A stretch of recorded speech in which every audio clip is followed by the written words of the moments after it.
The bunch of bottlers have bottled it again today in this game of Crystal Palace as United ended its worst ever season ever since I started watching Manchester United. There is no season I've seen United perform ugrily like this. Even there was season that United finished fourth. I remember that season. Even rumors were that Alex Ferguson wanted to sack Alex Ferguson. We never performed like this. We never performed like this. Even when the rebuild was all on there, when the O'Shea's, Fletchers came through, Ronaldo, Wayne Rooney, Roy Keane had departed, Ruud van Nistelrooy had departed, we had brought in Rio Ferdinand, but not to the levels in there for you. I think that was a season when Arsenal were the Invisibles. I really remember that season very well. United, I think in 2005, when we really went in the UEFA Europa League and we are beaten by, it was this other team. It's in Spain, you get? And we were not as worse as we were, you get? We are not getting results. We are not competing for the trophy because the trophy was being competed by Arsenal and Chelsea in there by then. But at least we managed to clinch the fourth spot and we managed to hit close to 70 points in there for you. And this season, we've hit the worst number of points ever since United has existed. Note it.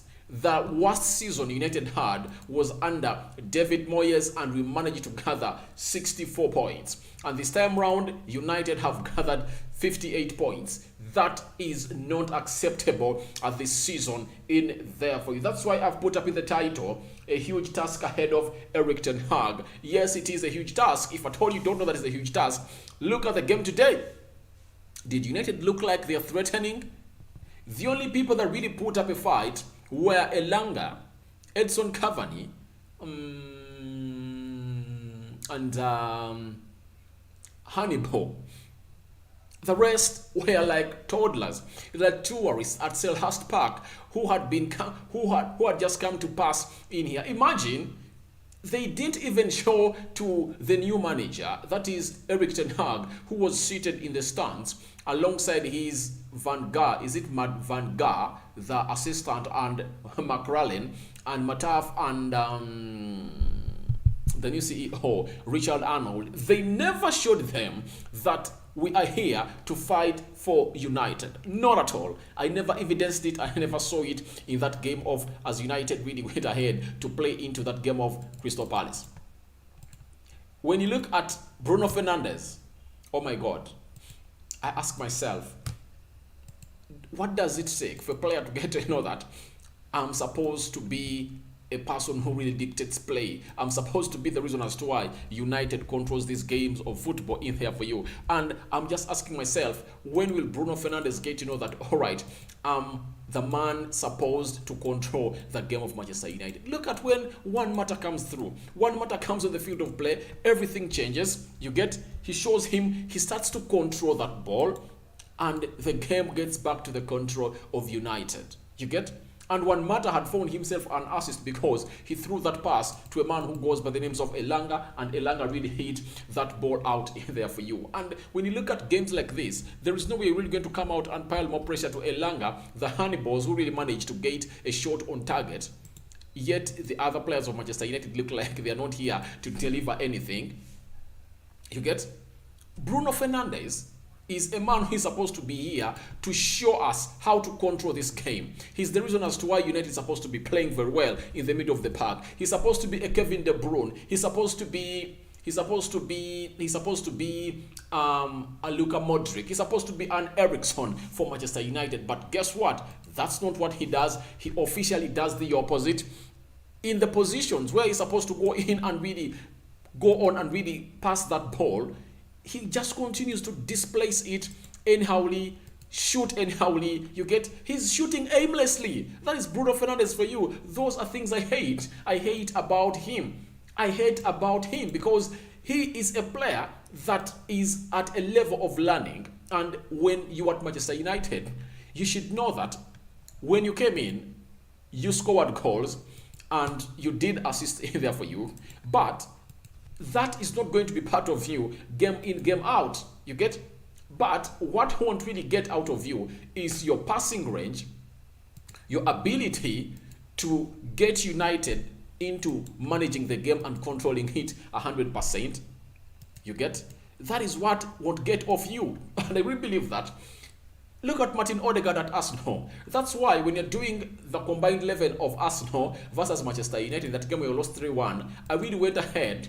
I put Odegaard ahead of Bruno Fernandes because in the game of football, you must be knowing your purpose. What's the purpose of a central attacking midfielder? It's you to control that game of football. It's you to control that game of football. And who does it better? I really believe that Odegaard does it better than a man who goes by names of Bruno Fernandes. I looked at Bruno Fernandes today in this game. I said, oh my God, will Erik Ten Hag manage to turn or get these players where they're supposed to be? Because when we are starting off the season, all these players were on fire. But I don't know where it all went wrong. You get? Because they need to say that we play for the manager, we love the manager, but I don't know where it really went wrong. It really looked like United were on a different island.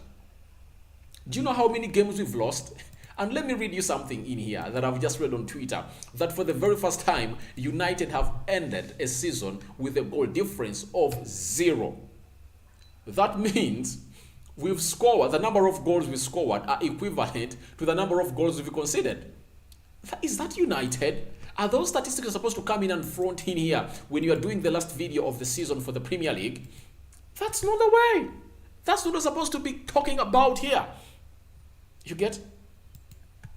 The only positives I've seen don't benefit us. 1, Liverpool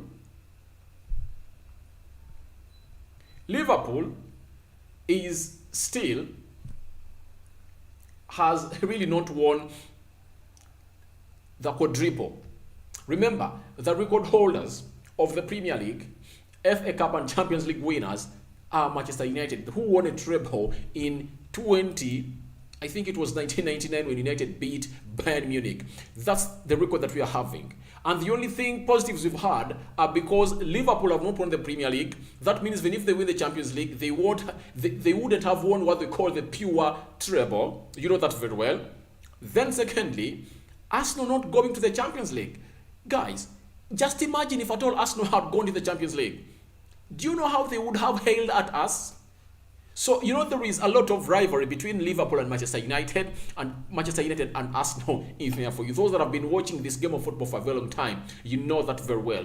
But I think those are the only 2 positives we've gotten out this season. The other positives I've seen Elanga getting into that game, and I really believe that all playing close to 20 games this season, that is Elanga, and netting in some good number of goals. The other positive is the likes of Hannibal coming on the field of play. And I really believe that Hannibal would have played better than most of these Manchester United players. And I really believe that Ralf Rangnick took long to really start him in this game of football, because today he really looked good. You get? He was fighting. He knows what it means to be playing for Manchester United. He has put up a show that I've not seen Marcus Rashford put up this entire season. That is the boy who goes by names of Hannibal. You get? Shora Shoretia coming in through, and I really believe that these young boys really believe in themselves. Garnacho coming in through in this game of football too, in the end of the game. And when you look at his touch, you just get to know that thank God that United has gotten Erik Ten Hag, because Erik Ten Hag is going to help these players really improve in there for you. Let me show you what United put up on the field of play today, because you guys need to know I'm not a sadist, I'm not a what, but I really want to show you these stats of Manchester United that they managed to put up on the field of play today. When you look at the stats of United, six shots by Crystal Palace, 10 by Manchester United, 3 on shot by Palace, 4 on target by United, 38 ball possession by Palace, 62 by Manchester United, 319 passes by Palace, 514 by United. Then passing accuracy 73%, Manchester United had 82%, fouls 12%, 22%. Yellow cards, United had 4, Palace had 2, 0 red cards, 2 corners for Palace, 4 for United, 6 corners for United, and 3 for side which goes by names of Crystal Palace in there for you. So that is how United really had its season, and that's how everything went down in there for you. Now, let me get to you the feed that is coming in from our Twitter feed in there for you, from United Report in there for you. Let me first tell you what David Gea is saying in here as this season is coming to an end, because United has been looking bad. David Gea said, I cannot wait to play under Erik ten Hag. I'm excited for next season. New manager, new players. Hopefully, we will improve. We will improve, put United in the better position. We need to trust in the future in there for you.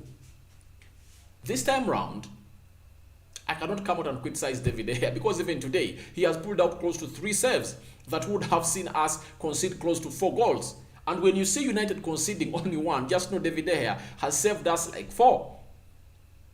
Everyone can't wait to play under a new manager. I know that very well. But other players should come in and know that United is far much better than this. We are not going to come in here and soothe all these players at United. Players need to be taken out. New players need to come on, because United is far much better than this. You can't come in here and bottle up a season and think that we are just going to come in here and forget what you guys have really put us to. We are not going to come in here and really see you guys bottle seasons in, season out, and we really come here and appreciate you in there for you. However much you're waiting to play under a new manager, but we need to see to it that you guys are really great next season in there for you. We need to see you get better. And I really want to bring in some last words of Ralf Rangnick, as Rangnick had something to say in here as the last match of Rangnick in there for you, and these players in there couldn't really go in and really gauge us to the level you're supposed to be this game. I really believe that United really showed that they are so much mediocre. Even as to qualify for the UEFA Europa League, it never needed our effort, but it needed the effort of Brighton that it enforced on West Ham to beat them by 3-1 for United to qualify for the UEFA Europa League. You get? It shows you how bad we've dropped. This is how bad we've dropped this season. United is really sickening to an extent that we couldn't use the effort that we have to go in and qualify for the UEFA Europa League, but we needed Brighton to go in and beat a side which goes by names of West Ham. Very shameful, very shameful, very shameful, very shameful. It's a very shaming. We call it out. These players of Manchester United that really failed like they couldn't play today, yet we needed them. Rashford, Sancho, Matic, Paul Ebide Pogba. It shows you how much this team has rotten, and Erik ten Hag has really a very huge task ahead of him. Rangnick has come out and really talked about a man who goes by the names of Erik ten Hag. He said no, Ten Hag didn't come to the dressing room. It would be unusual. He has not been introduced to the team yet. That is Samuel Lucas for Manchester United Evening News. That's what has really coming through and reported from the dressing room of Manchester United in there for you. So Erik ten Hag never went to the dressing room because they've not yet introduced him to the team. But all in all, it has been an ugly display by Manchester United, and I really believe that United are really going to do better in there for you. And when you look at Rangnick, crucial of Fernandez's role in Zaha's role, the goal scorer in the end, Zaha, all right, but that's what we had for you in there, because I will believe that we shouldn't even be talking about this. We shouldn't be talking about this because bygones are bygones, but they tell you that you have to learn from the past. The past can teach you the present, and this is what United should go on and know in there for you, that next season new players should be brought in, and it's said that close to six or five new players are going to be brought in by Manchester United. But even when these new players coming through, we should see the old ones come up and lift themselves to the levels of which United is supposed to be playing at. I don't know what you guys think about this result. United being beaten by a side which goes by names of Crystal Palace. You get? Feel free to go into the comment section and tell me what you think about United losing to Crystal Palace. A man who goes by names of Erik ten Hag, who was present into this game of football. He's the new manager of Manchester United. And if at all you've not yet really glanced at the new management team of Manchester United, here it is. Here it is. This is how they were at Celeste Park. Where is my Twitter feed? Twitter, please. Come on. Yeah, you see, that is how they were. That is Motaf, Van der Gaar, Erik ten Hag, and a man who goes by the names of McCrallen. That's how they were, and United lost, but the mood among fans and the staff as loomed was cheerful. Ten Hag, in contrast, wasn't giving anything away in there for you. But United really looked very ugly to do the field of play. We pray to it that more really comes in through for United players, and they give us the best that we deserve as a team which goes by names of Manchester United. Ten Hag's press conference happening tomorrow or on Tuesday. We are going to come here and live stream it here onto the Manchester United Matters channel. Let that be the reason as to why you guys subscribe to this channel and hit the notification bell, because it's going to be a busy transfer window, and trust me, you guys are going to be here wanting to get to know what is happening. Julian Timber to Manchester United, almost close. Let's wait and see who else United is really going to go on and bring. There is a story that I've seen that a player who goes by the names of De Jong has gone ahead to get Barcelona off his bio. That is Frankie De Jong in there for you. Let me check in there for you. It's off in there for you. He has no team onto his Twitter, onto his Instagram account. Let me check his Twitter account and see what is happening in there for you. Is he still all right? It's welcome to official Twitter page of Frankie De Jong. Exclusive latest news, photos and videos in there for you. That is another thing that you need to know about Frankie De Jong, who has really been rumored to become a Manchester United player next season.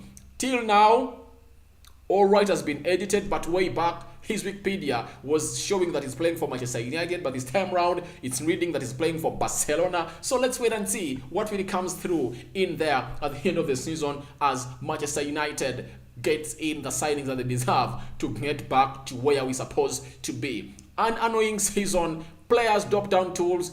Even when they were supposed to play for the shirt, they couldn't. Very many leaving, very many coming through. Let's wait and see what happens tomorrow. What announcement is going to be made by Manchester United? At what time is the press conference of Erik ten Hag as the new Manchester United manager is going to occur? Remember, that of Ralf Rangnick happened after Michael Carrick had won that game of Arsenal by 3-2 at a side which goes by the names of Old Trafford. Let's wait and see. Is it going to happen tomorrow? That and more onto this channel. I sign out for now. See you later, my mates. Maybe later I must drop in some transfer news, because everything is going to be running super fast in here, because after this game and end of the season and all of the leagues closing, especially Barcelona playing today, everything is going to be on level, and let's wait and see whether Erik ten Hag gets in De Jong and Timber by next week. Here we goes, might happen.